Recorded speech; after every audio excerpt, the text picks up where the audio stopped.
L'essentiel de l'actualité de ce lundi 25 août 2025 dans le 19h. Comme chaque soir, on commence cette actualité avec l'essor savoyard qui nous signale qu'un jeune Belge a disparu en Savoie depuis plus d'une semaine. Un appel à témoin a été lancé. Sa famille ne l'arrachera rien. Ce randonneur belge de 33 ans est porté disparu en Savoie depuis le 16 août dernier. Donc voilà, cet appel à témoin est toujours en cours.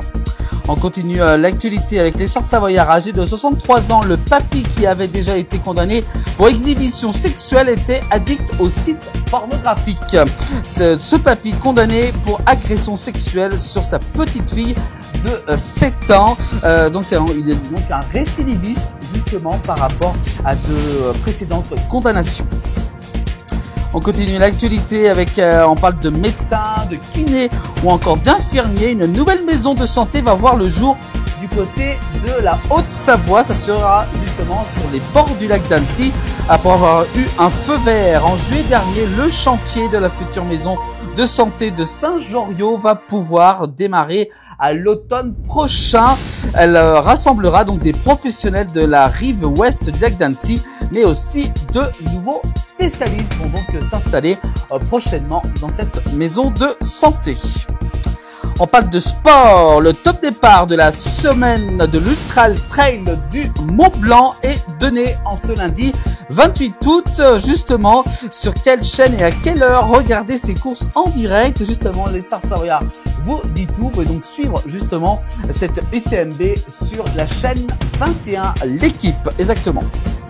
On continue l'actualité avec l'essor savoyard. Des agents de la SNCF et de la police nationale ont été confrontés à un individu violent accompagné d'un chien virulent. Ces faits se sont déroulés samedi durant ce week-end, samedi 23 août, du côté d'Annecy en Haute-Savoie. Agent agressé, chien tasé, dégradation. Une intervention de police musclée du côté d'Annecy a eu lieu samedi 23 août.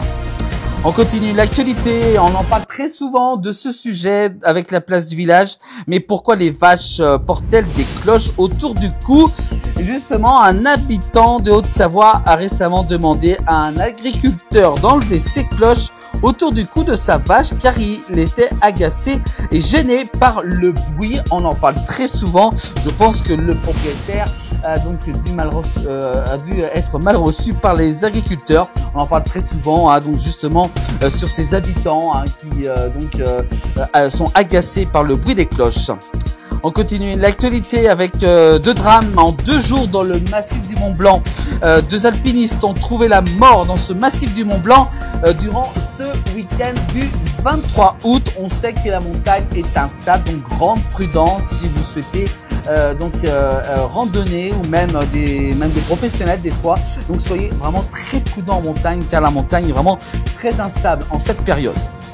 On continue l'actualité, on parle du tunnel du Mont Blanc. On va rester du côté du Mont Blanc avec la fermeture totale et confirmée du tunnel du Mont Blanc. Ça y est, dans les 2 sens à compter du lundi 1er septembre, donc lundi prochain au 12 décembre prochain. Et oui, ça va durer un bon petit 3 mois et demi exactement en raison de travaux sur la voûte. Donc fermeture totale dans les 2 sens à compter du 1er septembre 17h jusqu'au 12 décembre 17h donc du tunnel du Mont Blanc. Voilà donc une information qui a été officialisée aujourd'hui. On parle également de cette maladie qu'on entendait un petit peu moins parler, mais qui revient malheureusement. C'est un foyer de dermatose détecté cette fois-ci dans le département de l'Ain. Ce département de l'Ain était pour l'instant pas concerné, mais apparemment une première depuis le début de la crise sanitaire. C'est donc du côté d'un alpage au pied du Grand Colombier dans l'Ain. Jusqu'ici donc cette maladie qui touchait était donc circonscrite en Savoie et en Haute-Savoie, mais apparemment un cas a été révélé du côté du département de l'Ain au pied du Grand Colombier par rapport à cette maladie de la dermatose nodulaire contagieuse. Et puis enfin on termine l'actualité avec une habitante de Sevrier en Haute-Savoie au bord du lac d'Annecy retrouve son chien blessé par balle après un harcèlement de son voisin. Elle a régulièrement essuyé de ses insultes de sa part en raison de la couleur de peau et même des menaces de mort. Donc cette habitante retrouve son chien blessé par balle du côté de Sevrier, c'est en Haute-Savoie. Voilà pour l'actualité de cette journée de ce lundi 25 août 2025 à retrouver tous les soirs dans 19h. Vous pouvez bien sûr également retrouver toute l'actualité en replay sur les plateformes de la place du village.